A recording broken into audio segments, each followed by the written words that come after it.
Asyhadu an la ilaha illallah wa asyhadu anna Muhammadan abduhu wa rasuluh. Amma ba'du. Fa'auzu billahi minasyaitonir rajim. Bismillahirrahmanirrahim. Qala Allah Ta'ala fil Qur'anil Karim, ya ayyuhallazina amanu taqullaha wal tanzur nafsum ma qaddamat ligat wattaqullaha innallaha khabirum bima ta'malun. Al-ayah. Hadirin anak-anakku sekalian yang Bapak cintai, Assalamualaikum warahmatullah. Kembali berjumpa lagi dengan Bapak di sini dalam situasi yang berbeda. Gimana anak-anak? Sehat semuanya? Ya, mudah-mudahan kalian bersama keluarga di rumah masing-masing dalam keadaan sehat walafiat ya, dan senantiasa memperoleh perlindungan kepada Allah SWT agar terhindar dari COVID-19 yang sedang mewabah ini. Tetap kalian senantiasa taat kepada pemerintah perihal himbauan di rumah aja. Senantiasa menjaga kebersihan, terutama dalam hal mencuci tangan dan juga memakai masker.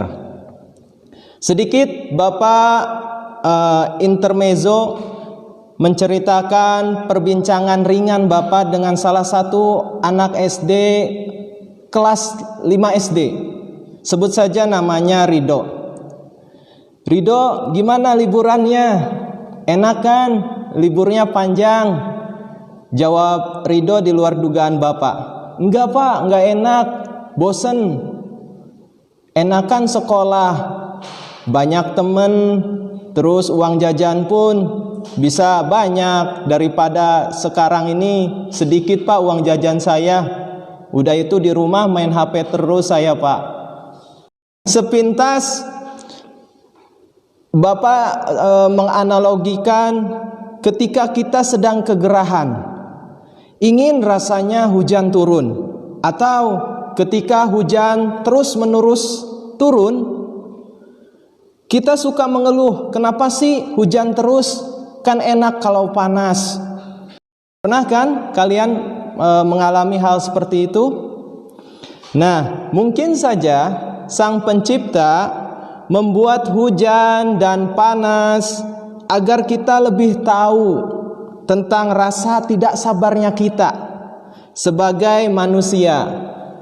Tetapi itulah manusia. Nah, di sini Bapak ingin menekankan, ternyata libur terlalu lama membosankan juga kan? Hikmahnya ya, nanti ketika kalian mulai pertama kembali masuk ke sekolah, kalian harus lebih rajin lagi belajarnya. Bersemangat ketika di dalam kelas. Jangan sampai ketika Bapak Ibu gurunya sedang menerangkan, ada di antara kalian yang tidur, atau malah ada yang asik mengobrol. Nah, ini jangan sampai terjadi lagi. Ya, jadi ini hikmahnya. Mulai sekarang kalian memacu motivasi belajar, harus berubah menjadi lebih baik agar bisa meraih apa yang kalian cita-citakan. Baik anak-anakku sekalian, sesuai dengan surat edaran Kepala Dinas Pendidikan Provinsi Jawa Barat pertanggal 15 Maret 2020 dan tertuang dalam edaran sekolah kita yang kita cintai, SMA Plus Al-Wahid, yang ditandatangani langsung oleh Kepala Sekolah Bapak Luki Abdurrahman Sarjana Sosial. Tercantum isi suratnya itu Bapak bacakan, dalam rangka pencegahan penyebaran COVID-19 pada satuan pendidikan di Jawa Barat, sehingga siswa-siswi SMA Plus Al-Wahid melaksanakan kegiatan belajar mengajar di rumah masing-masing. Nah, ini ya, poin utamanya. Jadi dalam rangka mensukseskan program sekolah tersebut, Bapak dengan terpaksa membuat program mengajar daring seperti ini. Walaupun sebetulnya memang terlambat, namun daripada tidak sama sekali, alangkah baiknya dicoba saja. Walaupun dengan berbagai macam keterbatasan yang Bapak miliki, akhirnya terciptalah postingan pertama di YouTube channel ini. Mudah-mudahan berkenan di hati kalian dan membawa manfaat bagi semuanya. Amin, amin, Allahumma amin. Baik anak-anakku sekalian yang Bapak banggakan, sesuai dengan tugas yang Bapak terima dari Wakasek Kurikulum, bahwa tugas Bapak dalam Ramadan online kali ini ialah materi sejarah kebudayaan Islam. Baik, sekarang kita akan pembahasan pengertian sejarah itu sendiri. Apa sih sejarah itu? Asal mulanya dari mana sih kata sejarah itu?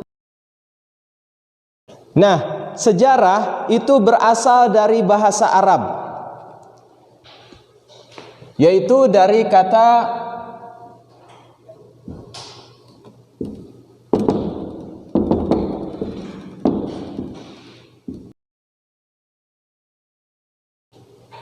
sejarah berasal dari kata syajaratun, yang artinya ialah pohon.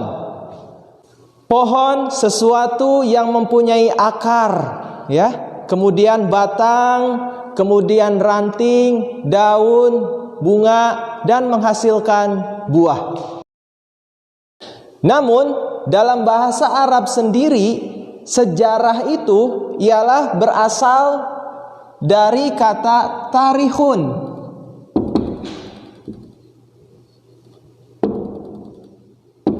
Nah, salah. Maaf. Seharusnya titiknya di atas. Nah, tarikh. Ya. Makanya tidak asing bahwa ada pelajaran tarikh Islam. Sekarang kita akan membahas mengenai etimologisnya. Nah, etimologisnya sendiri ialah bagaimana mempengaruhi seseorang untuk melihat sejarah secara figuratif sebagai pohon yang mempunyai akar yang berfungsi untuk memperkuat berdirinya batang pohon dan sekaligus untuk menyerap air dan makanan yang dibutuhkan demi keberlangsungan pertumbuhan pohon tersebut, ya. Sekarang kita masuk kepada sejarah kebudayaan Islam itu sendiri, ya. Jadi sejarah kebudayaan Islam itu bisa dipahami sebagai berita atau cerita peristiwa masa lalu yang mempunyai asal muasal tertentu. Nah, peristiwa menjelang dan saat Muhammad SAW lahir dan diutus sebagai Rasul, itu merupakan asal muasal sejarah kebudayaan Islam. Dari akar ini tumbuh batang sejarah, yaitu masa pasca wafatnya Nabi Muhammad SAW, yaitu masa Khalifah Rasyidin, ya. Batang terus tumbuh dan akhirnya melahirkan banyak cabang, baik pemikiran, ya, seperti Khawarij, Murji'ah, Ahli Sunnah, Syiah, atau kekuasaan dan yang lainnya, seperti dinasti Umayyah, dinasti Abbasiyah, dinasti Fatimiyah, dan seterusnya. Semua peristiwa baik yang menyangkut pemikiran, politik, ekonomi, teknologi, dan seni dalam sejarah Islam disebut sebagai kebudayaan. Jadi kebudayaan ini adalah hasil karya, rasa, dan cipta orang-orang Muslim. Kata Islam pada sejarah kebudayaan Islam bukan sekedar menunjukkan bahwa kebudayaan itu dihasilkan oleh orang-orang muslim, melainkan sebagai rujukan sumber nilai. Ya, sampai sini anak-anakku sekalian bisa paham ya? Nah, di sini Bapak sudah menggambarkan sebuah mind map perihal sejarah itu sendiri, ya.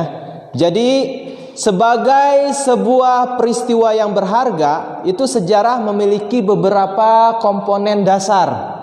Nah, komponen-komponen itu terdiri dari yang pertama ialah kejadian, ya.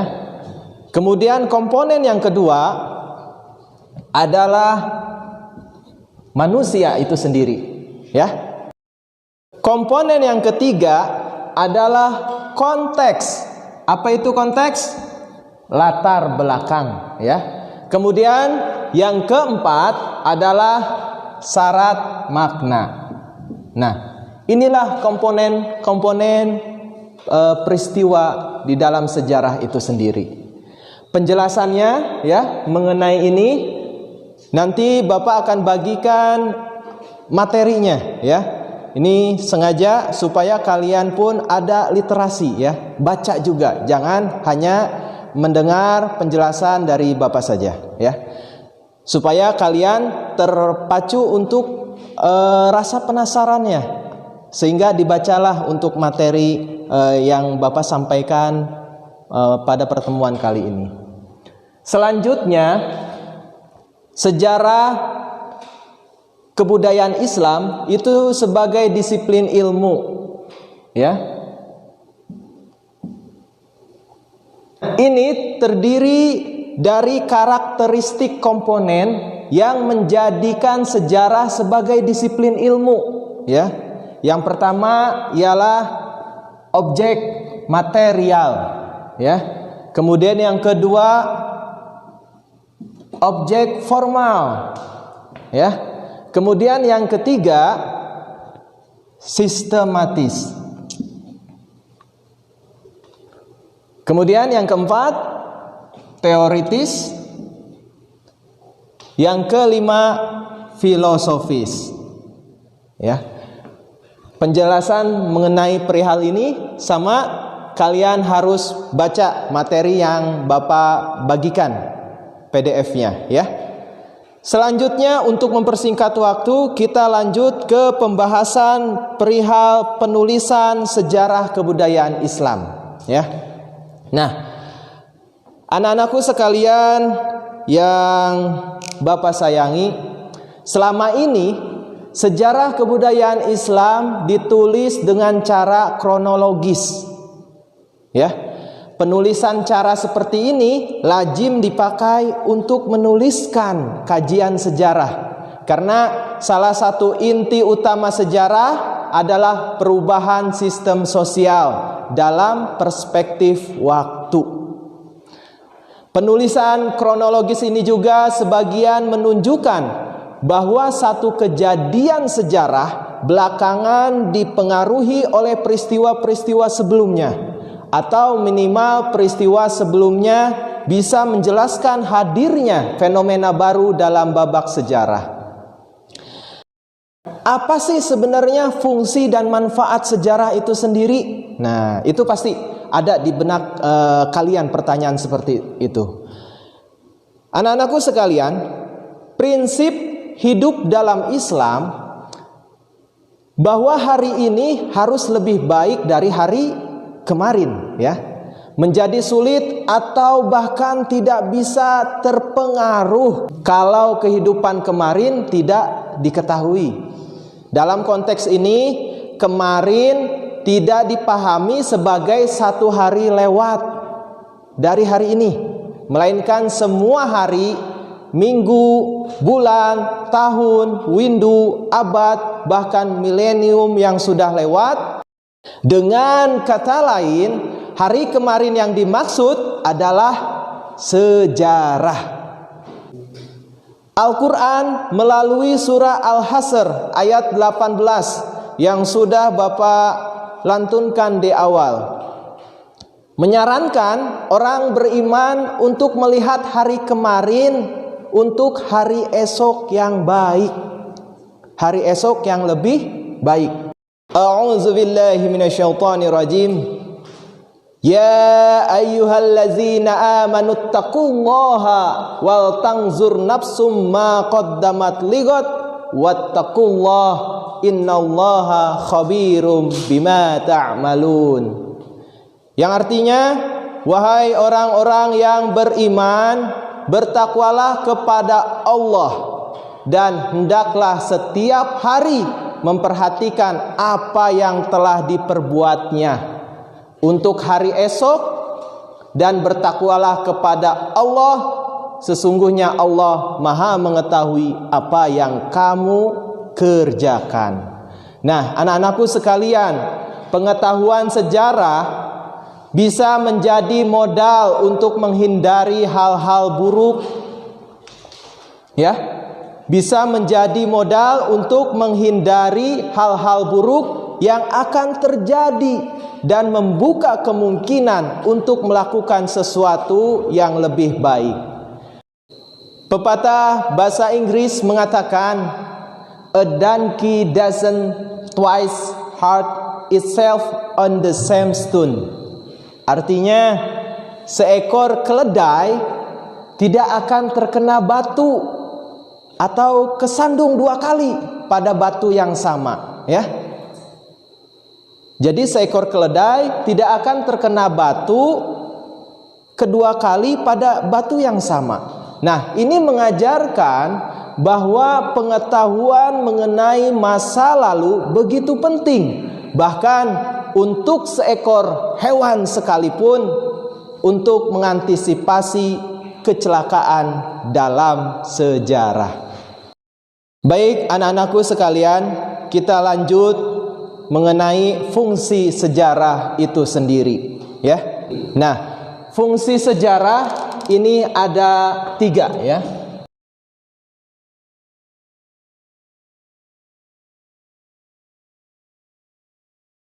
Yang pertama, fungsi sejarah itu sendiri adalah pelajaran, ya. Kemudian yang kedua adalah model, ya. Kemudian yang terakhir, fungsi sejarah adalah, ada yang tahu? Pemirsa yang di rumah?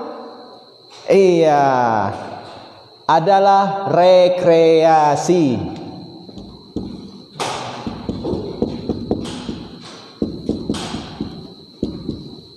Ya. Jadi tiga saja fungsi sejarah ini.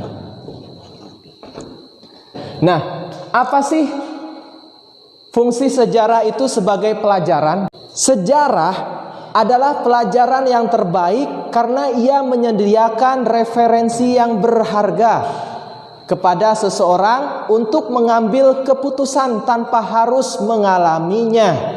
Nah, ini, ya. Akan tetapi sejarah tidak akan punya kesan dan makna yang kuat kalau tidak dibaca dan dipelajari dengan empati, perasaan, merasakan apa yang dialami oleh orang lain, ya. Oleh karena itu, peristiwa sejarah terjadi hanya sekali dan tidak terulang. Maka dibutuhkan usaha kreatif untuk menampilkan makna sejarah, ya. Kemudian fungsi sejarah sebagai model.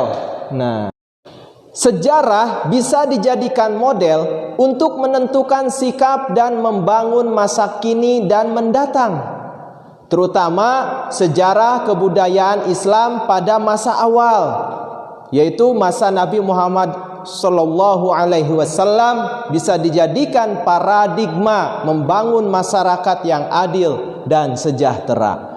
Selanjutnya, fungsi sejarah sebagai rekreasi. Apa sih Pak maksudnya? Nah, ada banyak situs peninggalan purbakala yang menjadi objek wisata. Bahkan kebanyakan tempat wisata itu memang berupa tempat-tempat bersejarah, tempat-tempat wisata sejarah, bangunan, dan barang-barangnya menjadi objek rekreasi. Khusus untuk sejarah kebudayaan Islam lokal, situs makam dan kerajaan-kerajaan Islam bisa dikunjungi sebagai kegiatan rekreasi, ya, dan juga edukasi. Bahkan ketika orang Muslim menunaikan ibadah haji ke Mekah, mereka bisa melakukan lawatan ke tempat-tempat bersejarah yang ada di tanah Arab sebagai babat dan babak awal sejarah kebudayaan Islam. Ya, sampai sini anak-anakku sekalian bisa dipahami ya. Selanjutnya, apa sih manfaat sejarah? Nah, ya, manfaat sejarah.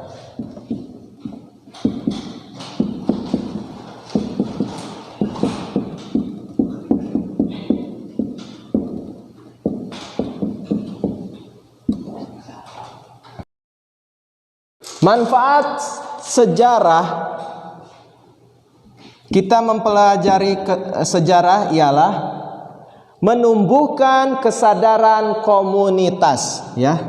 Jadi kesadaran.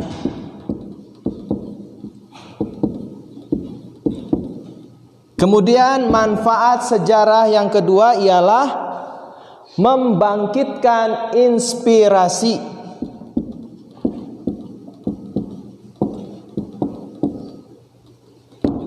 Kemudian yang ketiga, membiasakan berpikir kontekstual, ya. Kontekstual.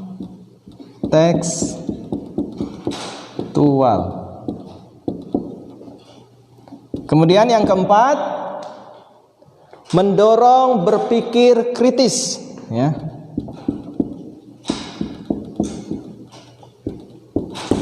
Dan manfaat sejarah yang terakhir ialah meningkatkan penghargaan atas jasa masyarakat sebelumnya, ya. Penghargaan.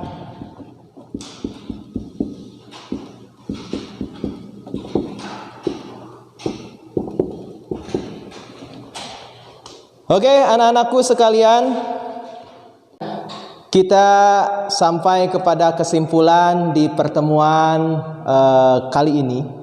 Jadi ilmu pengetahuan yang berkembang begitu pesat seperti sekarang ini berhasil melihat secara refleksif dirinya sendiri bahwa yang dinamakan pengetahuan itu bukanlah sesuatu yang diterima, given, diusahakan, achieve, tetapi juga dialami, experience. Pengetahuan saat ini lebih banyak dipandang sebagai proses inquiry dan hasilnya. Ya, cara pandang seperti ini juga berlaku untuk sejarah. Sejarah tidak lagi dianggap sebagai kumpulan peristiwa dan tumpukan teks dan laporan kejadian masa lalu. Sekarang ini sejarah lebih diperlakukan sebagai proses inquiry dan hasilnya disebut sejarah. Anak-anakku sekalian, sejarah bukanlah peristiwa dan kejadian itu sendiri, melainkan hanya bersifat laporan yang fakta-faktanya dikumpulkan, datanya diverifikasi dan ditambahkan perspektif penulisnya. Sejarah bukan hanya peristiwa, tapi juga ilmu yang mempunyai caranya sendiri yang dipengaruhi oleh konteksnya. Sebagai kumpulan peristiwa masa lalu dan disiplin ilmu, sejarah berfungsi sebagai pelajaran, sebagai model dan rekreasi. Pada saat yang bersamaan, sejarah bermanfaat untuk membangkitkan inspirasi, membiasakan berpikir kontekstual, mendorong berpikir kritis, meningkatkan penghargaan atas jasa masyarakat sebelumnya. Belajar dari ungkapan bukanlah bangsa yang besar kalau tidak bisa menghargai sejarahnya. Baik, tak terasa anak-anakku sekalian, kita sampai ke penghujung pertemuan kali ini. Mudah-mudahan apa yang telah Bapak sampaikan bisa dipahami dan kalian bisa ambil pelajarannya, ya. Wa akhiru da'wana anil hamdulillahi rabbil alamin. Wassalamualaikum warahmatullahi